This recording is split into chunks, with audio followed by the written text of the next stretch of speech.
What's going on, Footballer Nation? It's Carson, your Cardsaholic here. Um, earlier this year, when we lost to the Titans, I thought, man, this has to be like the loss of the year for us.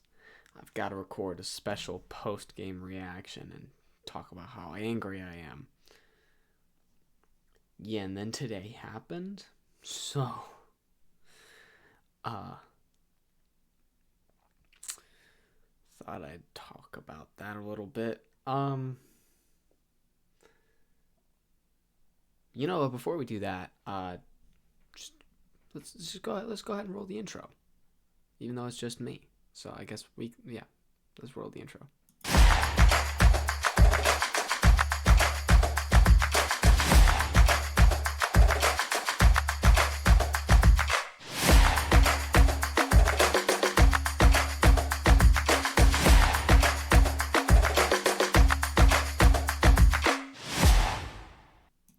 What's going on, guys? Once again, Carson here, your Cardsaholic, with the greatest rising podcast in football, Footballers Anonymous, here to talk to you about Seahawks Cardinals. This is an unscripted video like the last one. This time I took quite a few notes on the game, because I kind of realized I was gonna be making this video about halfway through. So the Cardinals lost to the Seahawks today, 22-44. Our worst performance of the season. Just about everything went wrong during this game. But before I start talking about how bad the Cardinals are, let me first say that the Seahawks are real. Seahawks are legit. They are an incredible team. Their defense is absolutely insane. JSN is that guy. This is just one of the most complete teams in the NFL. Congratulations, Seahawks, on adding to your now 9-0 streak against us over the past 9 games. Yeah. So that's cool. And now I'm going to vent a lot about the Cardinals. I mean, if you watched the last one, you kind of know how this is going to go. Let's start with injuries, huh? So we went in this game missing a lot of key pieces. We had 2 of our star corners, Max Melton and Will Johnson, were both out. That was key for us, as well as linebacker Mac Wilson Sr. That was already pretty detrimental to our defense. I expected to see some dip in performance on the defense, but definitely not the way this first quarter went.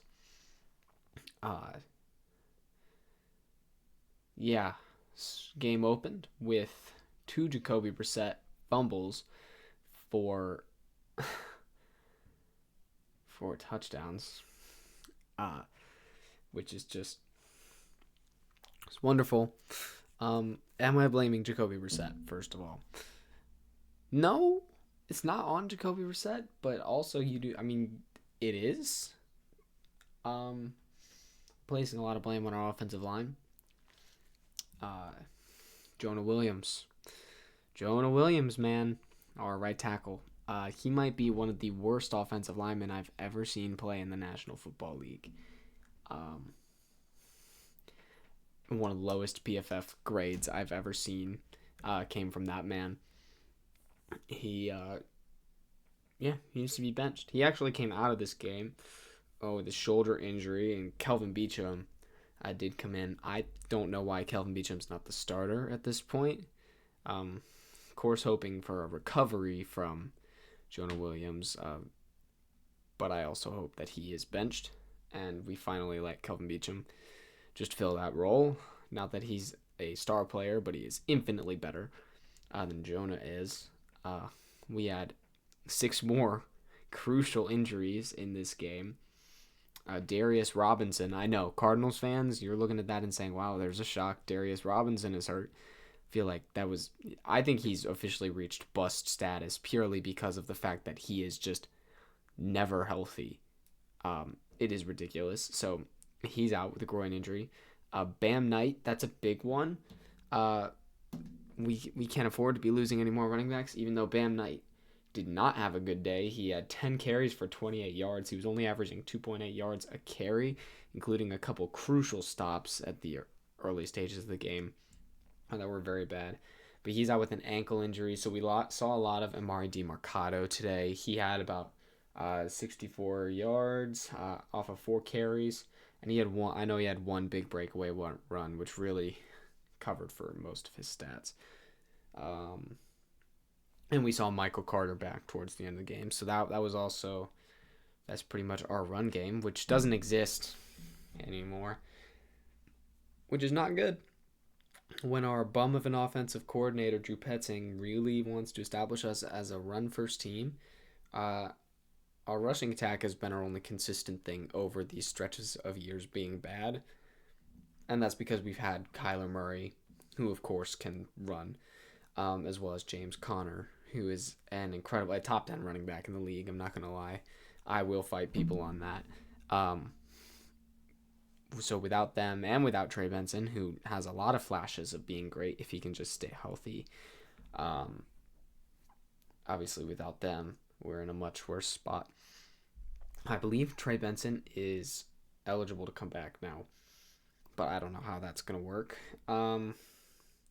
Walter Nolan went out with a knee injury. It looked really bad when it happened, which I really hated because I really liked his debut, and now with that, but he seemed to be walking okay, so hopefully when we get our injury reports on Wednesday, we find out he's okay. Simi Feheko, with an arm injury, obviously not great. Zay Jones with an Achilles, that is awful. Zay Jones has been having a very solid season. I don't know if he had much production today. He did not at all. But he's been a big target for Jacoby the past few games.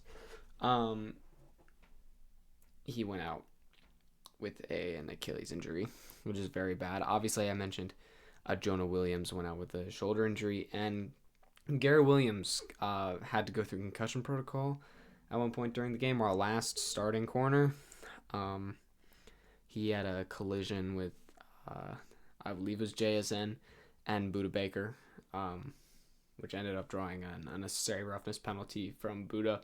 But he also got hit in the process. He did return to the game, but he seemed a little shaken up. So we'll have to see how he progresses. But yeah, just a whole bunch of crucial injuries in a game that we were already getting absolutely stomped in.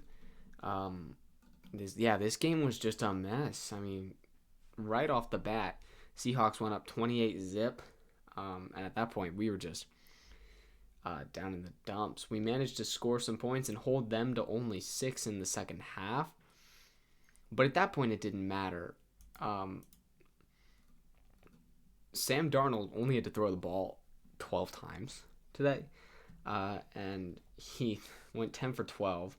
Only 2 incompletions, one of which was an interception that kind of bounced off his own tight end and brought us back into the red zone.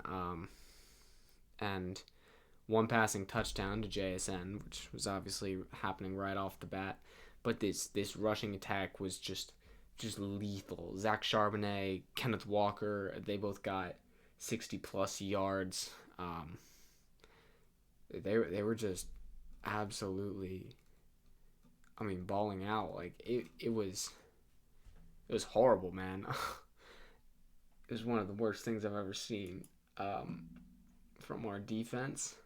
I knew it would be bad because we were so hurt, but the more hurt we got, the better we played for some reason.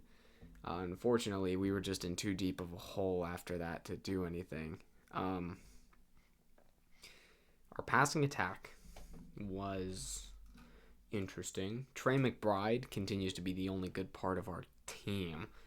He had another touchdown. He had 127 yards. I believe that's the 6th time in his career he's made it above 100 yards a game, so that's great for him. 9 receptions, but after that, our second leading receiver was Amari DiMercato.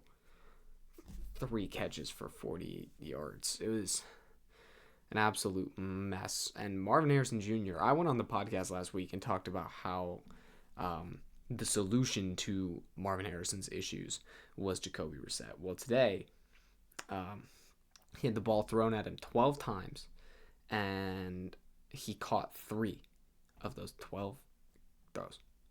He caught 3 of them. That is unacceptable for any wide receiver one in the league.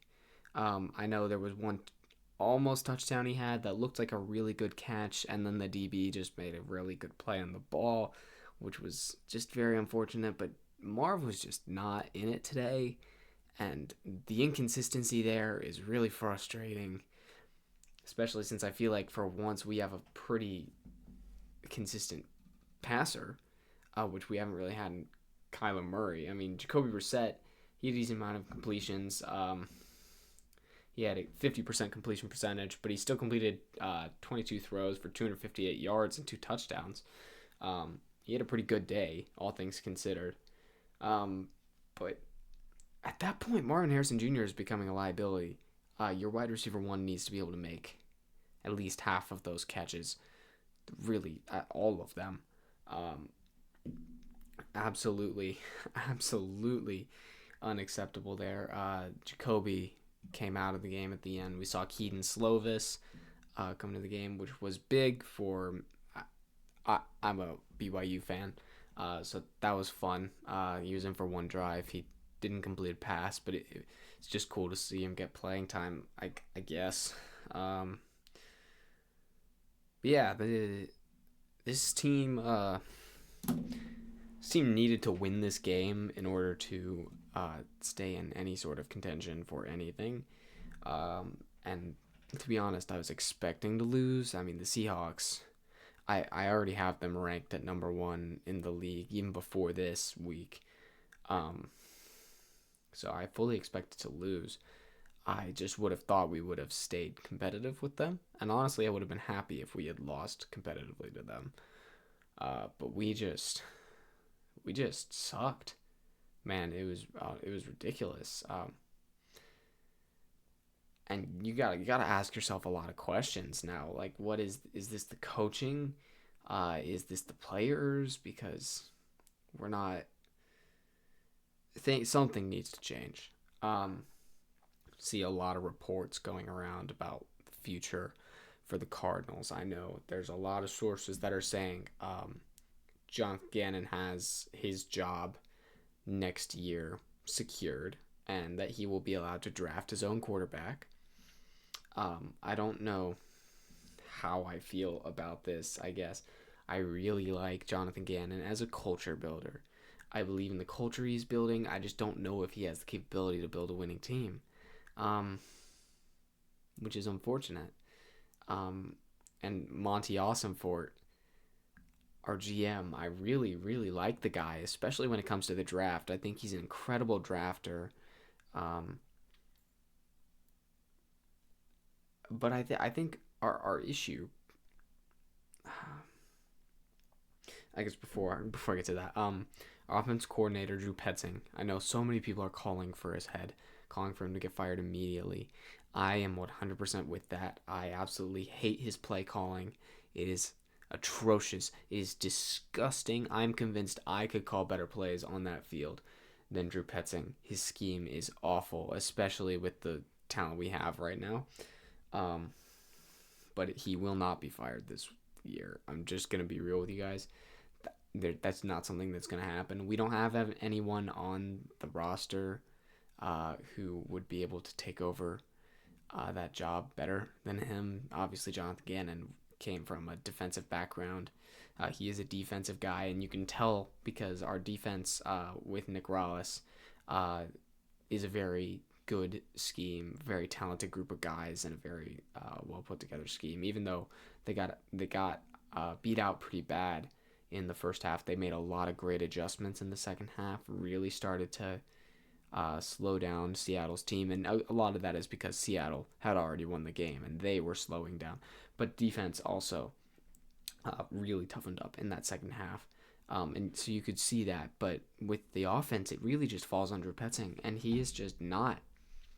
He's had several years to get some consistency there, and he just hasn't, and that's really frustrating. He should have been fired a long time ago. He's not going to. Now his contract is over after this year. There's no way the Cardinals will re-sign him. after this contract, but unfortunately, we're gonna have to stick with another year of him, which brings me to my main issue with the Cardinals right now. Michael Bidwell. Michael Bidwell, you Cardinals owner. I don't know what it is with you, not wanting to spend money, not fully ever committing to your team, but it's a problem. It is a serious problem. We can't go out there and make moves at the trade deadline, right? We had people like Brees Hall. There were a lot of running backs we could have gone for. We elected not to do that, which you as an owner should know. You're a bum of an offensive coordinator. All they like to do is run the ball. They need a better running back than Amari DeMarcado or Bam Knight, which again, I'm a big Bam Knight fan, but fact is he's not that good yet. He could develop into someone, but he's not a starting running back in the NFL. He's not even a second string running back in the NFL. Neither is Amari DeMarcado. And yeah, it doesn't make any sense. You need to commit at this point, Michael Bidwell. Your fans are turning on you. They're tired of all of the rebuilding seasons, especially now that for once this year it seems like people are really realizing that the rebuild is failing, and it is failing masterfully, beautifully, and you refuse to spend any money in the trade deadline. You don't make trade. The biggest trade you've done in the last 4 years is signing Josh Sweat, and you know what that did? It was incredible. It was great for the defense. Josh Sweat is balling out in Arizona, and he's going to continue to ball out. But you need to commit to the team. A good draft class is not enough. And frankly, we've had a couple busts in the draft, which has really held us back. I mean, we've had Darius Robinson. He is so... He's just never there. Marvin Harrison, who I'm not calling a bust, but your offensive coordinator has done a horrible job incorporating him into offense and coaching him on how to be a wide receiver in the NFL, and that needs to change. You could have fired your offensive coordinator a long time ago. These signs have been there for years. It's very clear. I mean, I don't know what idea you possibly could have had hiring your offensive coordinator, who was the quarterback's coach for the Cleveland Browns. I genuinely don't understand the move there. It's ridiculous. It's absurd. And it is pissing me off that you will never commit to your team. And it's pissing the fans off. There's a reason that Cardinals fans don't exist very much. And it's because they haven't had any sort of relevancy. So unless you grew up with the team, or you live in the area, and even most of the people in the area, they're freaking 49ers fans, because you, Michael Bidwell, have not given them a single reason to be a Cardinals fan. I hate being a Cardinals fan right now. I hate it. It is the worst. It is the same thing every single year. My first memory of watching the Cardinals is choking to the Panthers in the playoffs. That is my first memory of watching a Cardinals game. You know what? It hasn't gotten better since then. It has not gotten better. It's been 10 years, and you haven't been able to get this team into relevancy. You've had multiple first-round pick quarterbacks. You've had possibly one of the biggest draft busts in NFL history in Josh Rosen. You made a good move in moving on from him. You drafted Kyler Murray. Probably a smart move. What did you do? You ruined his career. You hired the wrong guys. You ruined his career. You didn't change anything until it was too late. You hired Jonathan Gannon. You built a good culture. You built a lot of hype. You hired the worst offensive coordinator I've ever seen in my life. That offense stalls. What do? You keep the same OC and think that putting more talent on the team will fix that, and you can just run the ball. It doesn't work like that. It does not work like that. And I don't know how long it's going to take you to realize you need to start actually spending money on this team. You need to start committing to this team, because this team freaking sucks, and it's always going to suck. You see teams like the Patriots, teams like the Commanders last year, the Lions, they all fully commit to their franchises. They make changes when they need to make changes. They understand the quarterback's not the guy, we try someone else. The coach isn't the guy, we try someone else. They actually attempt to fix the issues instead of just sitting and watching. People keep getting on Jonathan Gannon because he keeps saying things during interviews like what they need to change and whatnot, and then doesn't change them. It's not his fault, bro.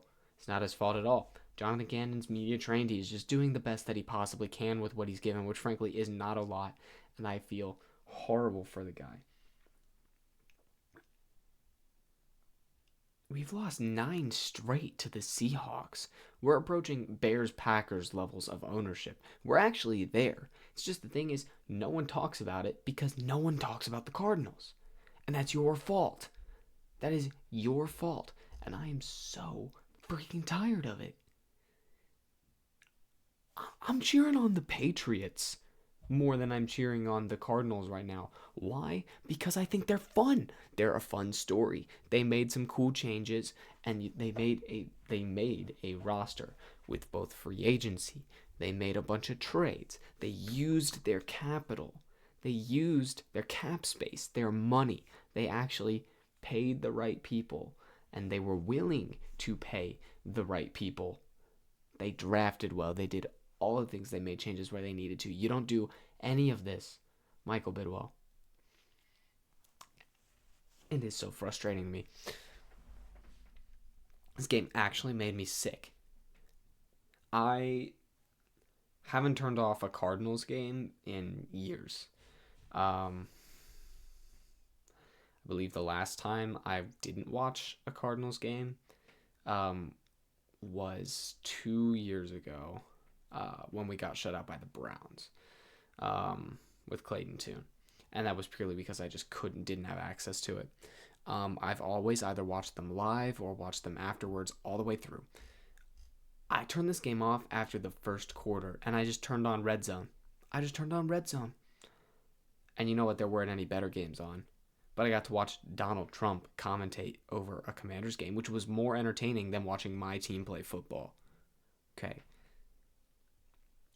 I'm tired of it, dude. I'm tired of just having to watch the NFL because I like football. I want to be able to actually like my team, but I can't. This game was embarrassing. It makes me embarrassed to be a Cardinals fan. It makes me sick. It genuinely made me sick. And I'm just over it, dude. I am absolutely over it. Now we're even more crippled. Our defense is so injured. We still have some dogs. We have Josh Sweat. We have Calais Campbell, who, by the way, Calais Campbell is such a good dude. He cares about this team. He cares about these fans. He's an incredible player. And as a free agent, he could have gone anywhere. But he chose to spend his last season with the Cardinals because he cares about the franchise and he cares about the fans. We are wasting this man's last year. A man who is more committed to this franchise than our owner is. A man who's more committed to the fans than our owner is. A man who's more committed to the team than our owner is. We are wasting him on this season. We are wasting Trey McBride.